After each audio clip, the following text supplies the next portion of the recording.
Bueno, aquí estamos en el séptimo día en las Batuecas. Se supone que el séptimo día es día de descanso, según hizo Dios, pero yo no descanso. Aquí estoy caminando y grabando también algunos vídeos de reflexiones. Hoy terminó el oficio de laudes esta mañana y la misa, la Eucaristía, así que ya estuve ahí y ahora a caminar un poquito. Estaba pensando acerca de la confesión. La confesión es una de aquellas cosas que son difíciles de digerir porque implican la sumisión, implican esta cosa de yo le tengo que contar a otra persona que es igual que yo y que quizá ni siquiera me entiende porque su mundo es diferente. Le tengo que contar lo que me pasa a mí. Normalmente se entiende la confesión dentro del marco de la Iglesia Católica, porque la Iglesia Luterana creo que no tiene confesión, y si la tiene a nivel así como grupal, como exponer, digamos, grupalmente lo que le pasa a cada uno, ¿no? Haciendo un poco eco de las primeras comunidades cristianas que se reunían, tenían todo en común, hablaban sus cosas, las compartían. Por eso muchos han visto en esas primeras comunidades cristianas un reflejo de los ideales marxistas, comunistas, anarquistas, porque bueno, carecían de una cabeza definida. La revolución que produjo Pablo de Tarso, entre otras cosas, con sus epístolas, con sus cartas, fue que hasta ese momento se imponía, digamos, la organización al estilo Roma, que era una organización jerárquica en la cual cada uno tenía una posición muy determinada, y si te tocaba ser, no sé, centurión o capitán de una legión o de lo que fuera, todos los que estaban por debajo en un orden muy definido eran tus subalternos, y tenías todo el poder para hacer lo que quisieras con ellos. Y así también, si tenías por sobre vos, no sé, estaba el emperador, qué sé yo, o cualquier otro, un senador, un cónsul, le debías todo el respeto. Entonces los romanos estaban acostumbrados a esto. Y como el mundo se había romanizado, todo lo que existía en ese momento era este respeto jerárquico. Aún entre los judíos existía esto de respetar la autoridad. El rabino, el sumo sacerdote, había mucho de esto, de orden jerárquico duro, puro y duro, como se suele decir. Entonces Pablo de Tarso medio que viene a romper con esto, porque él propone un orden diferente. Él dice, a partir de ahora, la cabeza de todo esto es Cristo, ¿no? Una figura que no está presente físicamente, es como una especie de ideal, ¿no? Como un ser que está y no está. Y todos nosotros estamos por debajo de él. Y nos ordenamos en un orden casi espontáneo, cuasi espontáneo, donde hay lo que se llaman obispos, diáconos, pero recalca, si uno lee las epístolas, que todo se ponía en común. Es decir, lo que ganaba cada uno se ponía en común, se compartía, y según las necesidades se decía, bueno, vamos a gastar ahora un poco en comprar más comida, necesitamos curar a los enfermos.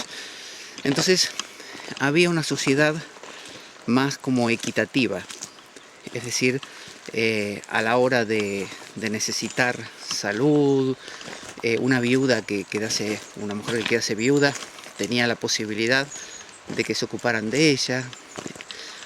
como cuenta muchas veces Antonio Piñero, que es un especialista en el siglo I, en el cristianismo de la Complutense de Madrid, al cual hace tiempo entrevisté en el programa, él decía siempre que el cristianismo triunfó porque ofrecía una especie de seguridad social. Hasta ese momento, digamos, te enfermabas y te enfermabas, ¿no? Los judíos tenían un sistema de contención de su propio pueblo, pero bueno, tenían sus jerarquías también, mientras que el cristianismo proponía lo mismo que tenían los judíos hasta ese momento, esa contención social para todos. Hasta ese momento, si uno era judío y era una mujer y quedaba viuda, se hacía cargo la comunidad.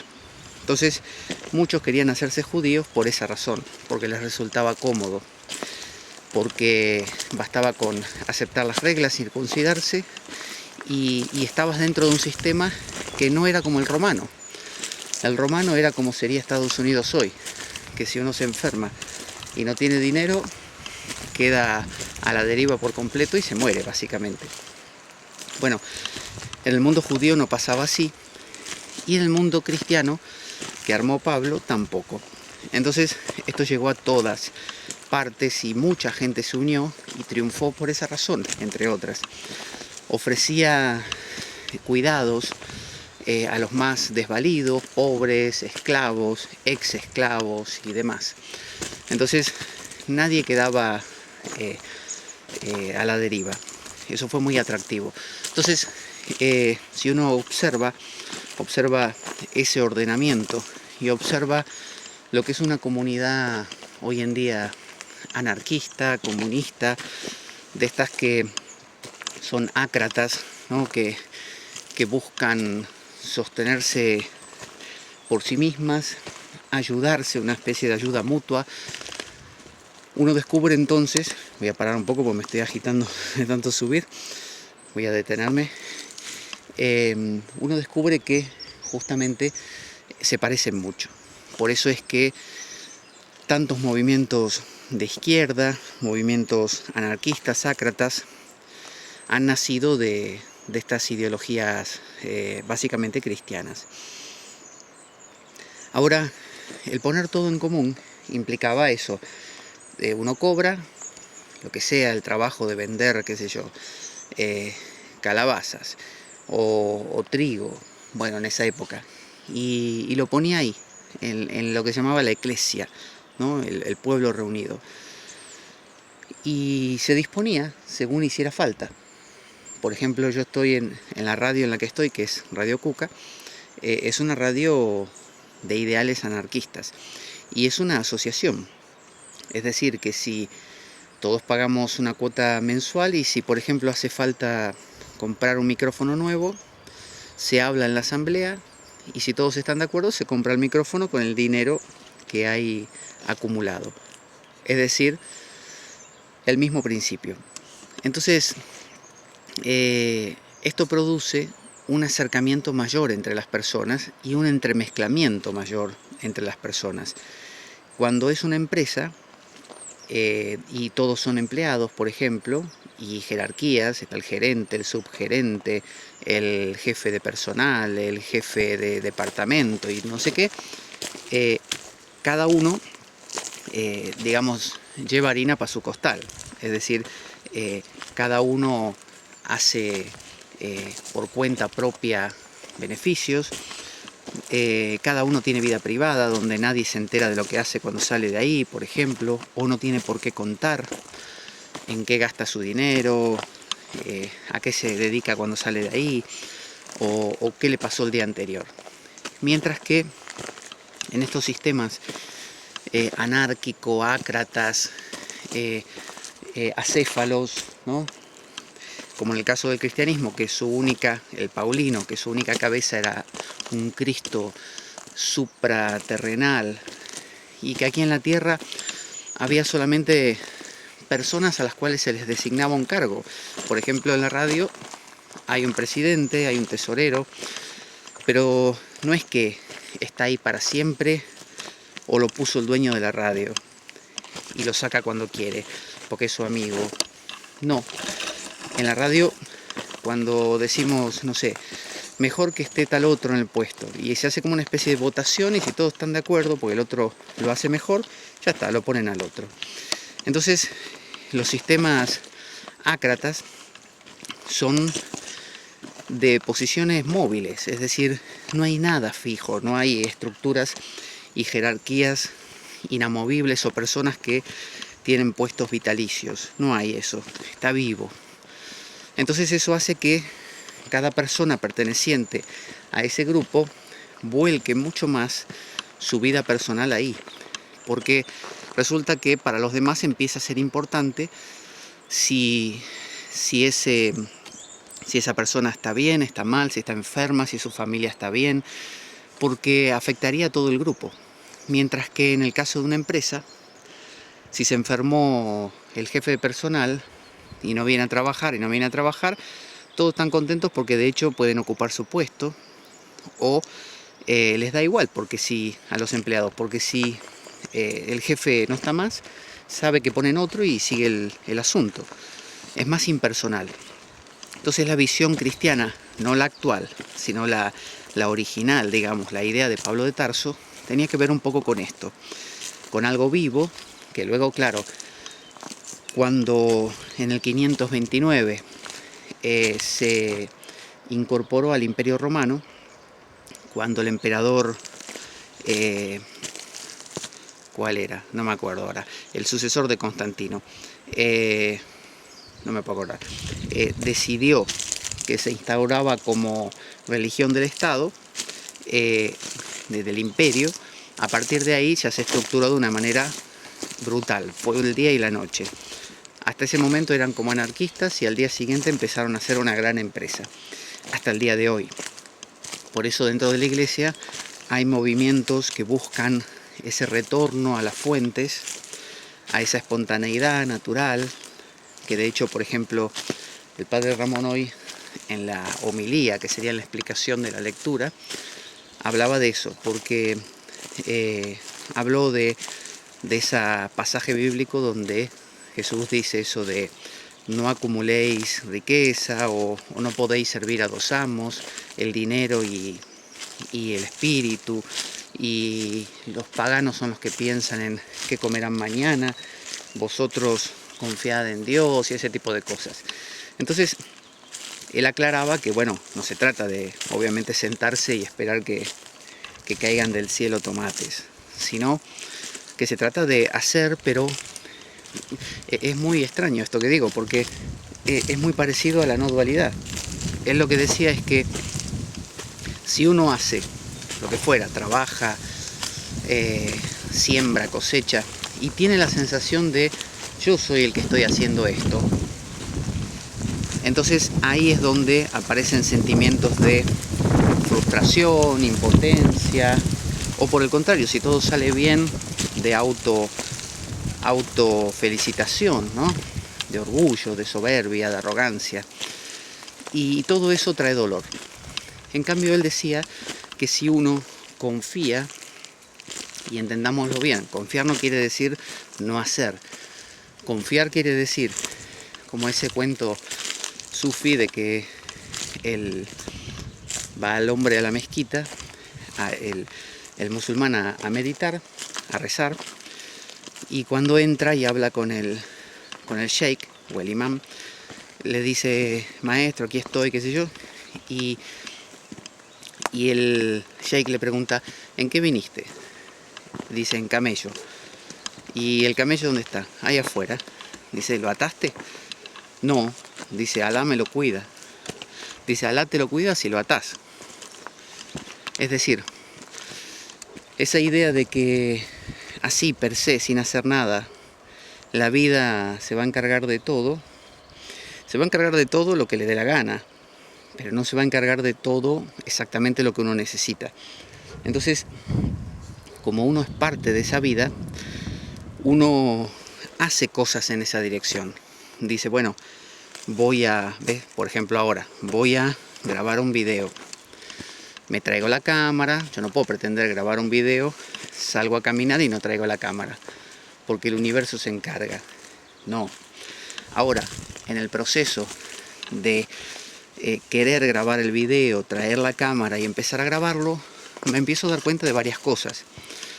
Una es que no tengo el control del asunto. Por ejemplo, cuando hablo, como yo no lo estoy preparando, cuando hablo, lo que digo, algunas ideas básicas están, pero otras van fluyendo y se me ocurren historias, opiniones, ramificaciones. Y esto me demuestra que no tengo el control, que hay un algo más allá de mí que dicta o guía las acciones. No estoy diciendo Dios, no estoy diciendo una persona, alguien con nombre y forma.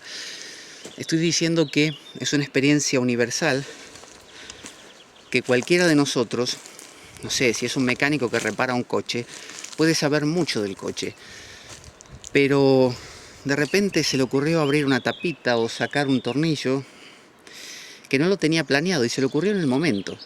Y ahí descubre el problema del coche. O no, o lo descubre en el otro tornillo. Pero se da cuenta de que ese plan original que tenía de hacer algo en particular está vivo.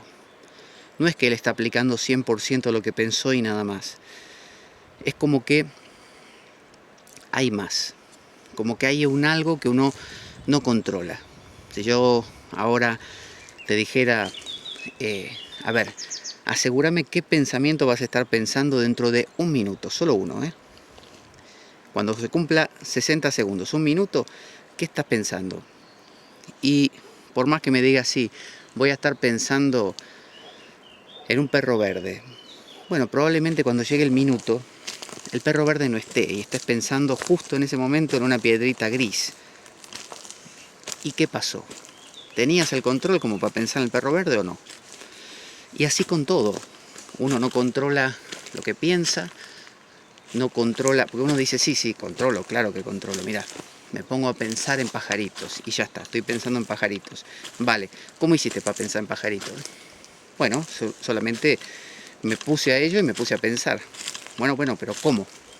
Si lo hiciste vos, explícame cómo lo hiciste. Bueno, no sé, tuve la intención y me puse a pensar. Bueno, pero si tuviste la intención y el pensamiento apareció, quiere decir que no tuviste mucho que ver. Porque de la misma manera yo puedo decir, tengo la intención que el sol salga y el sol sale. Y me vas a decir, sí, pero el sol salió por sí mismo, no porque tú tuvieras la intención. ¿Cuál es la relación entre una cosa y la otra? Bueno, esto es lo mismo. No sabemos si vamos a seguir amando a la persona amada mañana. No sabemos si nos va a seguir gustando, no sé, el cine de acción mañana. No sabemos si mañana mi cuerpo va a estar sano. No lo sé.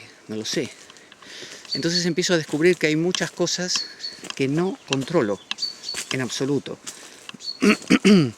Y cuanto más profundizo, más me doy cuenta de un hecho pasmoso, que es que no controlo nada. Entonces alguien dirá, bueno, sí, mira, levanto y bajo el brazo. De nuevo, ¿de dónde vino las ganas de levantar y bajar el brazo? Bueno, de la conversación que veníamos trayendo, ¿vale? ¿Y esa conversación de qué nació? Bueno, nació de que nos pusimos a hablar. ¿Y por qué nos pusimos a hablar? Entonces, si uno va retrotrayéndose hacia atrás y hacia atrás, llega un punto donde se pierde y uno no sabe ni por qué empezó la conversación, por qué este tema y no otro, por qué uno quiso levantar la mano, porque uno diría, bueno, la levanto quizá porque mis padres me enseñaron que ante un desafío tengo que responder. A otra persona le enseñaron que ante un desafío se quede quieta. Entonces vemos que las acciones no es que dependan de mí, dependen de mi educación, lo que me pasó. Si una vez yo iba caminando y me mordió un perro, cada vez que veo un perro me voy a apartar. Y si alguien me pregunta, ¿por qué te apartás? Yo diré, porque quiero, porque me pasó algo, entonces esta vez lo quiero evitar. Pero en realidad me estoy apartando porque la experiencia me marcó. ¿Y por qué me marcó la experiencia como para que me aparte y no como para que lo enfrente? Y porque seguramente fui educado como para, cuando hay un problema, apartarme. Es decir, ¿quién es el que, de dónde viene la acción? Cualquier acción que sea. No sabemos. Eso es lo loco. No lo sabemos. Esto quiere decir que todo lo que pasa, pasa. No lo creo yo. Ni una de mis acciones es voluntaria. Ni una de mis acciones es controlada por mí. En realidad, podríamos decir, están ocurriendo. Esto es lo que se usa mucho en el Advaita, en el no dualismo.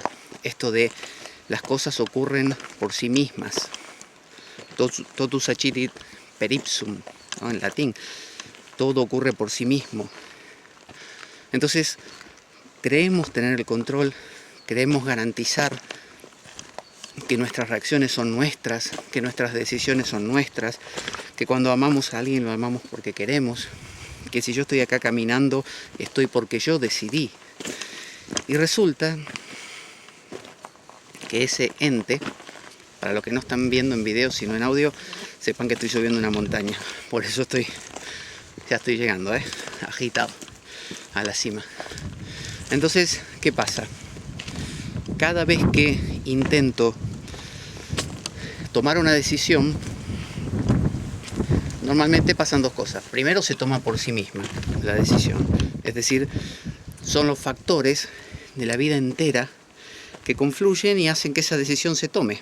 Y si no confluyen, no se toma ni media decisión. No se hace. No depende de que yo lo haya decidido así. Vamos a normalizar la respiración porque hacer esfuerzo y hablar a la vez agita más. Entonces, ¿qué sucede? Descubro que ninguna de mis acciones es propia.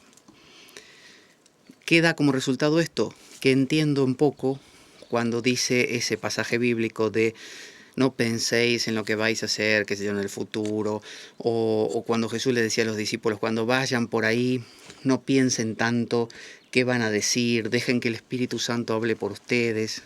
Un poco se refiere a eso, no un poco, totalmente. Es la visión taoísta. Lao Tse, Chuan Tse, son aquellos que hablan mucho acerca de esto, de que uno no tiene el control de la vida, uno no puede decidir exactamente qué tiene que suceder en cada momento. Por lo tanto, dicen ellos, uno puede aprender a fluir. No fluir, sino darse cuenta de que uno no tiene el control.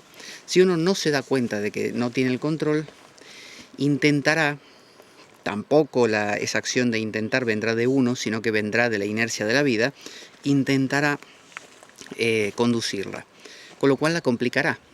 Una persona que se está ahogando, que intenta flotar, se hunde más. Una persona que se está ahogando y no intenta flotar, flota más. Una persona que quiere dormirse y hace esfuerzo para dormirse, no se duerme. Una persona que se quiere dormir y no hace esfuerzo, se duerme más fácil. De la misma manera, una persona que quiere amar a otra y hace fuerza para amar a esa otra, en realidad no la ama más por eso.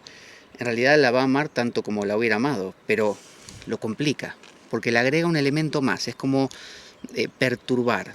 Dicen los taoístas que es como si yo quiero cortar un tronco y en lugar de cortarlo por donde va la veta del tronco, lo corto al revés, por donde la veta cruza.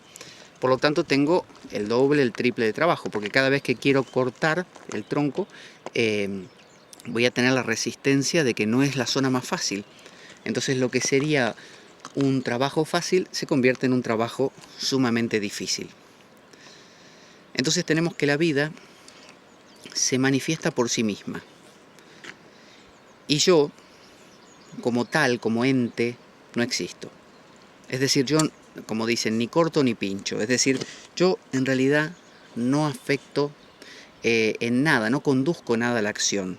Sí puedo obstaculizarla, pero tampoco la obstaculizo yo. Es mi o la costumbre que mis padres me pusieron, de controlarlo todo, mi familia, la educación, lo que fuera.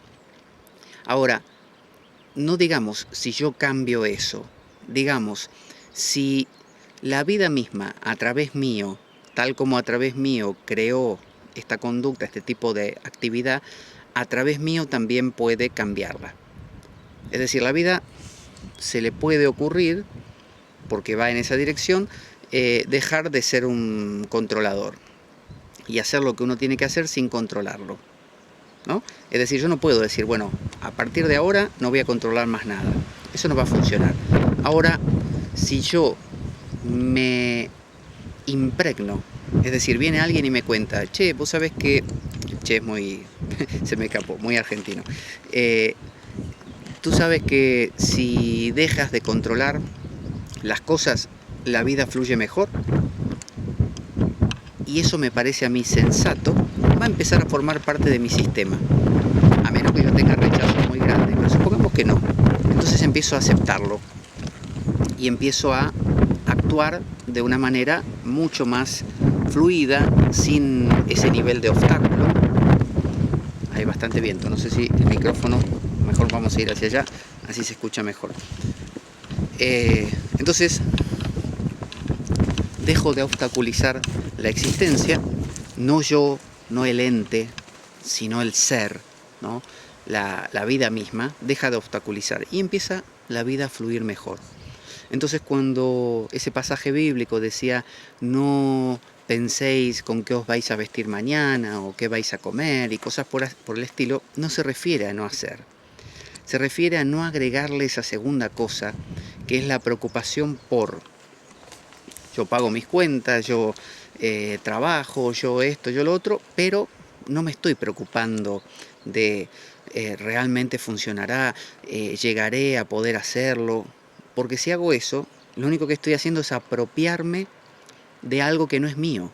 Me estoy intentando apropiar, arrogar la autoría de algo que ocurre por sí mismo. Entonces, desde el momento en que no me arrogo la autoría, le quito un problema.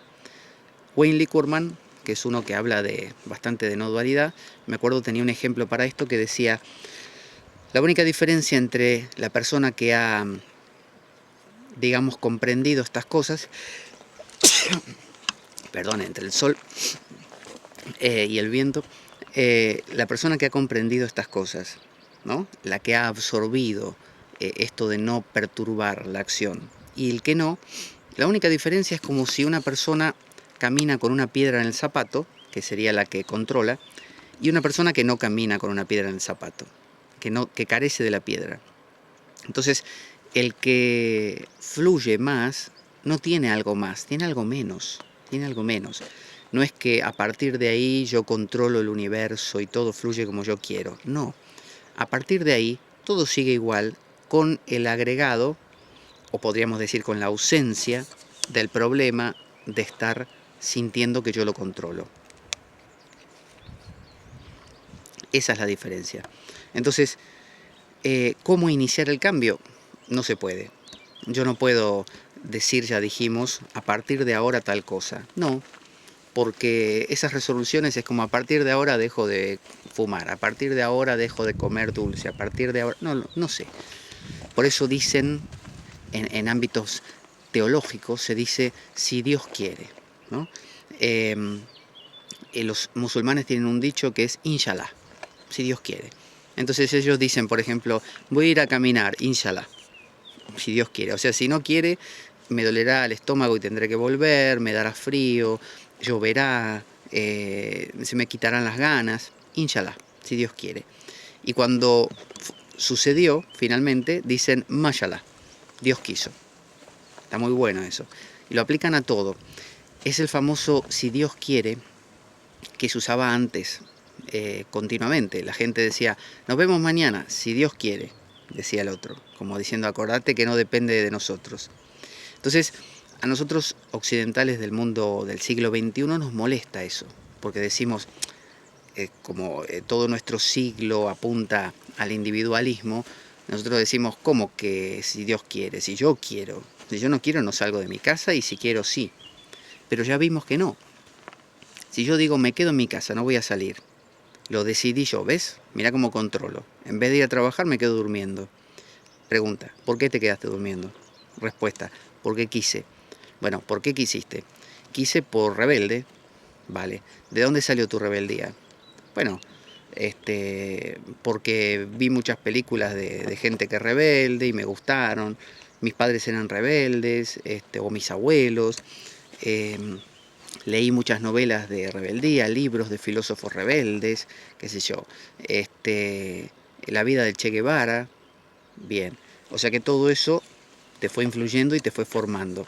Quiere decir que la decisión que tomaste ahora no dependió enteramente de tu decisión, sino de tus influencias.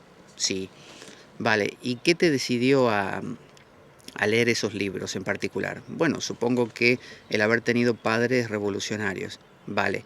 ¿Y cómo decidiste tener padres revolucionarios? Bueno, no decidí, me tocaron. Ah, vale.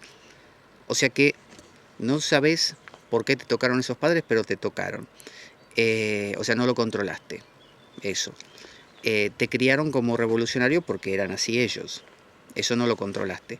Por lo tanto, leíste novelas de revolución y filósofos revolucionarios y pensadores revolucionarios por sí mismos. No lo controlaste tampoco. No. Eso hace que todas tus decisiones estén teñidas de revolución y de espíritu anárquico. Sí. Y eso tampoco lo controlas, porque si viene de ese trasfondo no lo decidiste vos. No. Entonces quiere decir que cada decisión que tomes en tu vida va a depender de una suma de factores que no depende de tu decisión actual y presente, depende de millones de influencias. Por lo tanto, no sos un ente ajeno al medio que toma decisiones, sino que sos el medio tomando la decisión. Por ejemplo, una roca se desprende y cae. ¿La decisión es de la roca? No, la decisión es del frío, el agua, la constitución de la roca, el viento, el sol, una serie de cosas, ¿no? Y la persona que se paró encima o el temblor de la tierra de un camión que pasó, todo junto, o un temblor de tierra. Por lo tanto, ¿la roca decidió caer? No. ¿Por qué cayó? La vida entera está cayendo en esa roca, podríamos decir. Entonces, ¿nosotros qué somos? ¿Entes que están afuera del universo? Como para que nosotros sí tomemos decisiones, solo porque somos más complejos y tenemos pensamientos y una sensación de que yo soy el autor de todo. No. Entonces, cuando aparecen estos pasajes bíblicos o el taoísmo que hablan de dejar fluir, de entregarse a la voluntad de Dios, a la divina providencia, no se están refiriendo a ser una especie de autómata sujeto a un Dios controlador, papá, dictador que dice todo lo que tengo que hacer y lo que no tengo que hacer. No, se están refiriendo, a ver si vemos abajo esto que está guapísimo, se están refiriendo a que jamás tuve el control, no a que lo deje y se lo entregue a otro, no lo tuve nunca. Y sí, es verdad, se personifica, cuando se dice Dios, uno piensa en un señor, pero quitemos la idea de señor. Pensemos, en vez de Dios, pongamos la palabra vida, universo, existencia, ser, lo que uno quiera, más impersonal. Bueno, eso toma las decisiones. Entonces, si yo le agrego, cosa que la roca no tiene o el perro tampoco, la idea de que yo soy el autor, le agrego un problema. Y lo que hasta ese momento fluía sin inconvenientes, sin obstáculos, ahora se va a convertir en algo problemático, en algo que me va a resultar incómodo, porque voy a tener o bien la alegría de que la cosa salió como yo quería, cuando coincide por sí misma, o la desgracia de que no haya sucedido como yo quería, cuando no coincide. Entonces yo digo, mañana me voy a levantar temprano y voy a estudiar. Y no me levanto temprano y no estudio. Y me da bronca. Y me enfado conmigo mismo y digo, la próxima tengo que ser más constante, no puede ser. ¿Qué clase de autocontrol tengo yo? Soy un desastre de persona, no soy como fulano. Bueno, lo que enseña justamente el pensamiento comunitario, anárquico, ácrata, o por ejemplo las primeras comunidades cristianas, o el pensamiento del mismo Jesucristo cuando dice esto de no penséis lo que vais a vestir mañana, dejar que el Padre Celestial, ¿acaso no se preocupa de los pájaros del cielo? No se refiere a que uno a partir de ahí no haga nada, porque el pájaro también va a buscar comida. La flor también busca el sol y se esfuerza por sobrevivir. Bueno, uno también. Pero lo importante de comprender es que el ente no es un agente, no es un agente. El yo no es el hacedor. El yo es parte de todo esto, pero no parte ajena. Esa idea la obtuvimos a partir del iluminismo, el positivismo, esa idea de que el famoso Ding Nan Sik, no sé cómo se pronuncia, de Kant, que hablaba de la cosa en sí misma. Es decir, ¿puedo yo mirar al árbol tal como es, no como yo opino o como el otro opina? Uno dice, este árbol es grande, otro dice, este árbol es feo. No, ¿puedo mirarlo tal como es? Para lo cual tengo que desaparecer yo. Tengo que mirar el árbol como árbol. ¿Puedo? Respuesta. Toda la ciencia dice que sí.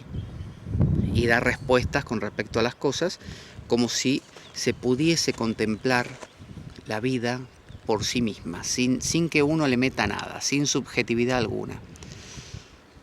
El Dasein del que hablamos en otra ocasión con lo de Heidegger, esa idea, Dasein significa el ser ahí, nosotros aquí arrojados al mundo, nosotros estamos en el mundo, somos el mundo mejor dicho. El ente no está afuera. Si yo estuviera afuera, fuera el científico que analiza en el tubo de ensayo una sustancia y no soy la sustancia, puedo sacar todo tipo de conclusiones de lo que es la sustancia. Pero desgraciadamente el observador es lo observado. Es decir, yo todo lo que vea lo tiño. Por lo tanto, eso me da a pensar que si yo tiño todo lo observado, es porque yo soy lo observado. Es decir, yo soy el viento, por ejemplo, ahora se levantó más viento, ¿no? Entonces estoy bajando. Lo decidí yo y alguien diría, claro, ¿cómo no? Bajaste porque te molestó el viento por el micrófono. Vale. ¿Y por qué decido cuando hay viento bajar? Y porque sé que perturba el micrófono. ¿Cómo sé que perturba el micrófono? Porque lo aprendí. ¿Cómo lo aprendí? Me lo enseñaron, ¿no? Lo escuché, lo vi. Vale. ¿Cómo fue la decisión para ver, escuchar o entender eso? Bueno, nada. Estaba un día y alguien lo dijo y lo escuché. Vale, o sea que no lo controlaste. Eso entró en tu sistema y ahora cada vez que estás ante esa situación tomás la misma decisión. Bien. O sea que la decisión de haber bajado de ahí provino de un hecho que vos no controlaste ni siquiera en el inicio. No. Y la administración de qué haces con la información tampoco la controlás porque depende de muchos resortes que uno va adquiriendo y nunca voluntariamente. O sea que toda acción que uno tiene es espontánea. Esa es la conclusión. Vida espontánea. Esto quiere decir que no penséis en qué vais a comer mañana, por lo tanto quedaos en vuestra casa y esperad a que venga del cielo el maná. No. Significa hacer lo que estabais haciendo, porque es imposible no hacerlo. Esa es la otra. Uno no puede dejar de hacer. Uno dice, bueno, a partir de ahora me voy a tirar acá al suelo y no voy a hacer nada. Puede pasar dos cosas. O que uno se levante y siga haciendo porque es su inercia, así es uno, eso demuestra que uno no controla, o que uno efectivamente se quede ahí tirado y no haga más nada, lo cual demuestra que también es la inercia que uno tenía que lo lleva a quedarse tirado y no hacer nada. O sea, ese comportamiento vino de alguna parte. En los dos casos no lo decidí yo, no lo controlo yo, no tengo el control. Esa es la cuestión.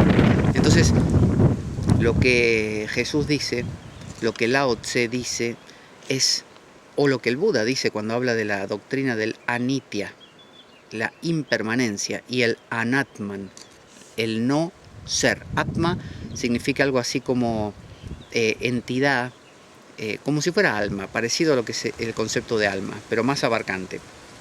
No hay un yo, dice el Buda, no hay yo.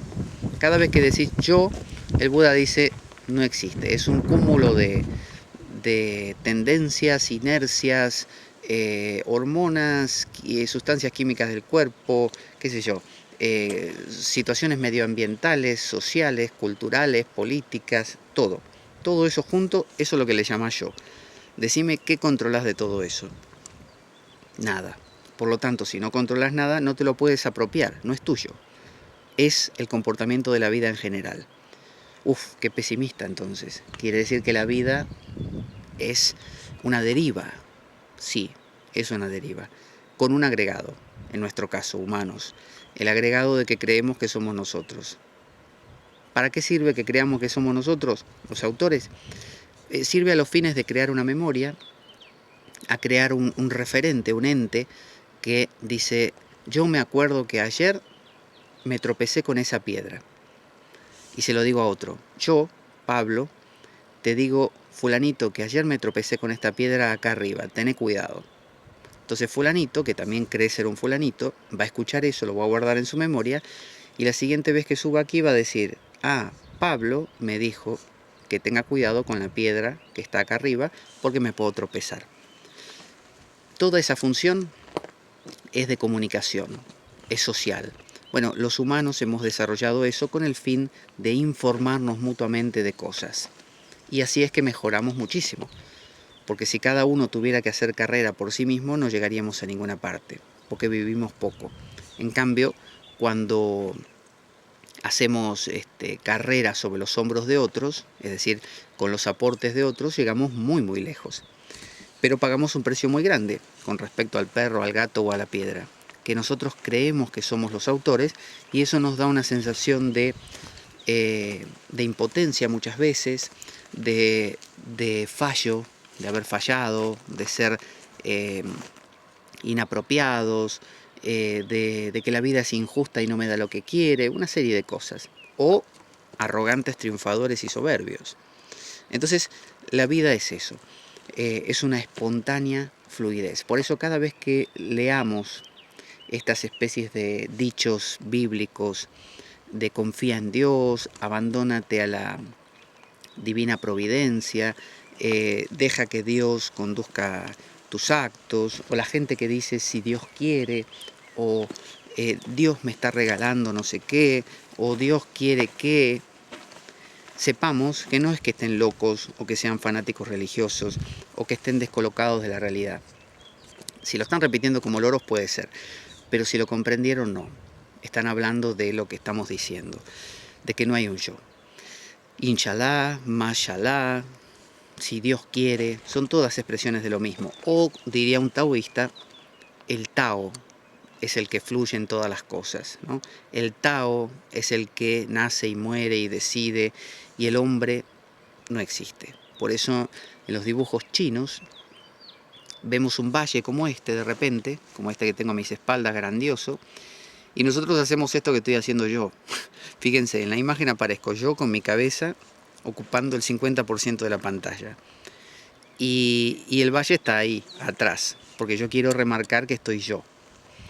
Mientras que los chinos, cuando hacen sus dibujos, uno ve un valle así, maravilloso, lleno de rocas y piedras y no sé qué, y árboles, y uno dice, ¿y la persona dónde está? Y es un puntito pequeñito, y uno dice, tiene que estar un rato hasta encontrarla. Aquí estaba la persona, mira. Es decir, que para los chinos, o el pensamiento oriental, quizá el chino actual nada que ver, pero el chino taoísta, la persona es totalmente secundaria, está ahí en el fondo. Bueno, de eso se trata esto de dejarse fluir o entregarse a la voluntad divina. Ese fiat voluntas tua, ¿no? Hágase tu voluntad, tiene que ver con eso, hágase tu voluntad y no la mía. El mismo Jesús lo dijo, no quiero que pase esto, aparta de mí este cáliz. Y después dijo, no, que se haga tu voluntad y no la mía. Es ese reconocimiento de, sí, es verdad, quiero esto, pero me doy cuenta que yo no soy el hacedor, por lo tanto, ¿qué voy a decidir yo? Así que, para pensar un poco, empezamos pretendiendo hablar de la confesión y acabamos hablando de que la vida no tiene centro. Todos, como decía Giordano Bruno, el centro del universo está en cada lugar del universo. No hay un solo sitio donde tenga el centro. El centro es todas las partes. Todo el universo es el centro. Ya hablaremos del otro tema. Hasta dentro de un ratito. Las Batuecas, ¿eh? Esto es las Batuecas, para que no nos olvidemos. Fantástico Valle de las Batuecas con el monasterio abajo, 2016.